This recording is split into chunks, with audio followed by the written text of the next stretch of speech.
Good morning बच्चों। 10th class के students page number 175 निकाल लें। आज हम आपको संस्कृत का पहला चैप्टर पढ़ाने जा रहे हैं और आपके लेसन का नाम है वाराणसी। आप लोग वाराणसी चैप्टर निकाल लीजिए, पेज नंबर 175। चलिए देखिए।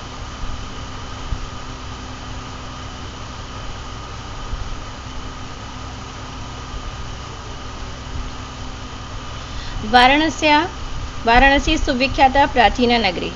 देखिए, वाराणसी सुविख्याता माने बहुत प्रसिद्ध प्राचीन नगरी है, यानी बहुत पुरानी नगरी है। वाराणसी बहुत प्रसिद्ध प्राचीन नगरी है। इयम विमल सलिल तरंगाया गंगाया कूले स्थिता। इयम माने ये, विमल माने स्वच्छ, सलिल माने जल और तरंगाया माने तरंगों वाली। ये स्वच्छ जल तरंगों वाली गंगाया माने गंगा के, कूले माने किनारे, स्थिता माने स्थित है। ये स्वच्छ जल तरंगों वाली गंगा के किनारे स्थित है। अस्य घट्टानाम वलयकरति पंक्ति धवलायाम चंद्रिकाया बहुराजते। अस्य घट्टानाम यानी इसके घाटों की, वलयकृति माने होता है घुमावदार, इसके घाटों की घुमावदार पंक्तियाँ, धवलायाम माने सफ़ेद, चंद्रिकायाम माने चंद्रमा की चांदनी में, बहुराजते माने बहुत शोभित होती है।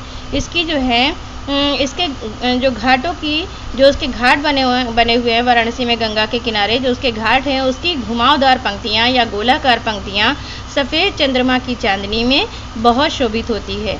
अगणिता पर्यटका सुदूरेभ्य नित्यमते आयन्ति। अनगिनत पर्यटक, सुदूरेभ्य माने दूर दूर के देशों से नित्य यहाँ पर आते हैं।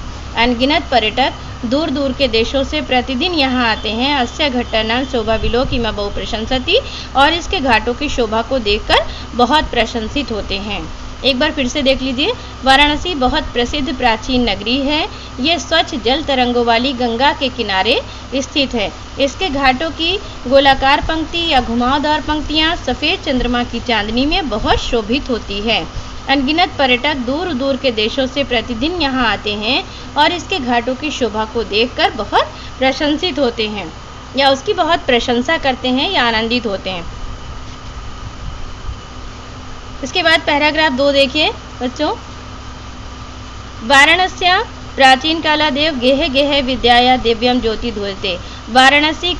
वाराणसी में प्राचीन काल से ही, गेह गेह माने होता है घर घर में, विद्याया माने विद्या का, दिव्य माने अलौकिक, ज्योति माने प्रकाश, धोते माने चमक रहा है।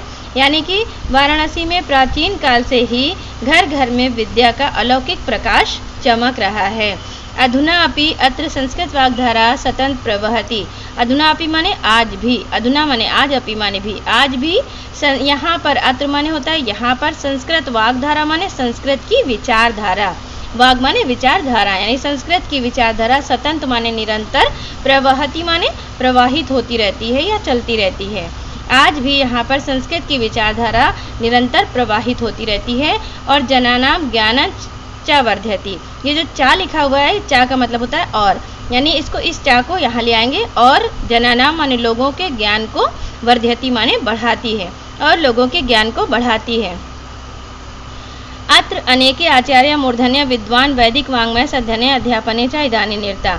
यहाँ पर अनेक आचार्य, मूर्धन्य विद्वान माने होता है उच्च कोटि के विद्वान, यानी यहाँ पर अनेक आचार्य, उच्च कोटि के विद्वान, वैदिक वाङ्मय माने वैदिक साहित्य का अध्ययन और अध्यापन में, अध्ययन करना मतलब होता है पढ़ाना, और अध्यापन करना अध्ययन करना मतलब होता है पढ़ना, और अध्यापन करना मतलब होता है पढ़ाना, यानी अध्ययन करने में, पढ़ने में और पढ़ाने में निरंतर लगे हुए हैं। न केवलं भारतीय अपितु वैदेशिका गीर्वाणवाण्या अध्ययनाय अत्र आगच्छन्ति निःशुल्क च विद्या गृह्णन्ति। न केवलम भारतीय, इस ना को हम छोड़ देंगे, अभी थोड़ी देर बाद कहते हैं। न केवलम भारतीय यानी केवल भारतीय ही, अब इसको ना कहेंगे, केवल भारतीय ही नहीं, अपितु माने बल्कि, वैदेशिका यानी विदेशी लोग, केवल भारतीय ही नहीं बल्कि विदेशी लोग भी, गीर्वाणवाण्या माने होता है संस्कृत भाषा, या संस्कृत भाषा का एक नाम और है, इसे देववाणी भी कहा जाता है। आप देवताओं की वाणी या देववाणी भी कह सकते हैं, संस्कृत भाषा भी कह सकते हैं।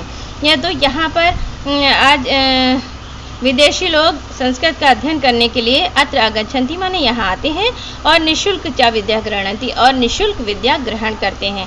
अत्र हिंदू विश्वविद्यालय, संस्कृत विश्वविद्यालय, काशी विद्यापीठम इत्येते त्रय विश्वविद्यालय सन्ति। यहाँ पर हिंदू विश्वविद्यालय, संस्कृत विश्वविद्यालय और काशी विद्यापीठ इत्येते माने ये, त्रय माने तीन, ये तीन विश्वविद्यालय सन्ति माने हैं। ये तीन विश्वविद्यालय हैं येषु नवीनानां प्राचीनां ज्ञान विज्ञान विषयाणाम अध्ययनम प्रचलति, जहाँ पर यहाँ पर नवीन प्राचीन यानी नया और पुराना दोनों, नवीन प्राचीन ज्ञान विज्ञान और विषयों का, यानी सब साथ साथ लिखा हुआ है। देखिए यहाँ पर नवीन प्राचीन ज्ञान विज्ञान विषयों का अध्ययन प्रचलित होता रहता है या चलता रहता है। ठीक है बच्चों, ये 2 पैराग्राफ आपके कंप्लीट हो गए। अब इसके आगे हम आपको नेक्स्ट वीडियो में पढ़ाएंगे। ओके।